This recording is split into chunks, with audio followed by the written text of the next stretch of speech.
మన రాష్ట్ర ముఖ్యమంత్రి వర్యులు శ్రీ నారా చంద్రబాబు నాయుడు గారు, ఐటీ శాఖ మంత్రి వర్యులు శ్రీ లోకేష్ బాబు గారు ఈ మధ్య బాగా విదేశాలు తిరిగి మంచి కంపెనీస్ పెట్టుబడుల కోసం బాగా ప్రయత్నం చేస్తున్నారు.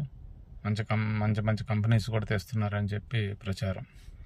అయితే నేనేమంటానంటే, ఏ కంపెనీలు అయితే వస్తున్నాయో, ఏ కంపెనీస్ అయితే డీల్ అయ్యి అగ్రిమెంట్స్ చేసుకుంటున్నామో ఆ కంపెనీలు ఎక్కడ పెడుతున్నారు, ఏ ప్లేస్లో పెడుతున్నారు, ఎలా పెడుతున్నారు, ఆ కంపెనీకి సంబంధించిన పెడితే తర్వాత ఎలా ఉంటుంది, ఆ కంపెనీకి సంబంధించిన 3D డెమో వీడియోలాగా ఒక స్క్రీన్ ప్రజెంటేషన్ ఇస్తే ఆంధ్ర రాష్ట్రానికి, అంటే ప్రతి కంపెనీకి, ఏ ఒక్క కంపెనీకి కాదు, వచ్చే ప్రతి కంపెనీకి ఈ కంపెనీ ఇలా వస్తుంది, ఈ కంపెనీ పెడితే ఇలా ఉంటుంది. ఇప్పుడు టెక్నాలజీ బాగుంది కాబట్టి ఆ విధంగా స్క్రీన్ ప్రజెంటేషన్ ఇస్తే ఏ ఏరియాలో అయితే కంపెనీలు వస్తున్నాయో కనీసం ఆ లోకల్గా ఉన్న జనాలకైనా ప్రజలకైనా అవగాహన ఉంటుంది. ఇదిగో మనకి ఈ కంపెనీ వస్తుందంట, ఇలా ఉంటుందంట, ఇలా చేస్తుందంట. ఈరోజు అందరూ చదువుకొని ఉన్నారు, అంతో ఎంతో పిల్లలు చదువుకొని ఉద్యోగాలు లేక ఊర్ల దగ్గరే ఉన్నారు.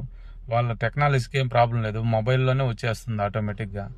అలా ప్రజెంటేషన్ ఇస్తే ఇదిగో మనకి ఇంత లాభం ఉంటుంది, ఈ కంపెనీ వస్తుంది, ఇలా ఉంటుంది, ఈ కంపెనీ లోపల ఈ విధంగా ఉంటుంది, ఈ కంపెనీ ద్వారా మన రాష్ట్రానికి ఇంత ఆదాయం ఉంటుంది, మనం ఇంత స్థలం కేటాయిస్తున్నాము అంటే ముసుగులో గుద్దులాట లేకుండా ప్రశాంతంగా ఉంటుంది. జనాలకు కూడా అర్థమైపోతుంది.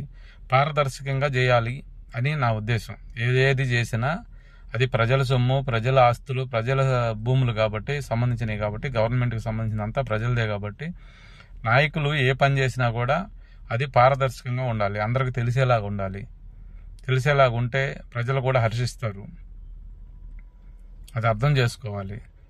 పారదర్శకంగా ఎప్పుడైతే గవర్నమెంట్ ఉంటుందో ప్రజలు వచ్చే ఎలక్షన్స్, అంటే ఎప్పుడైనా సరే, ఏ ఎలక్షన్స్ అయినా, ఎవరైనా సరే, ఏ నాయకులైనా సరే చేస్తే పారదర్శకంగా ఉంటే ఓట్లు వేసేదానికి అవకాశం ఉంటుంది.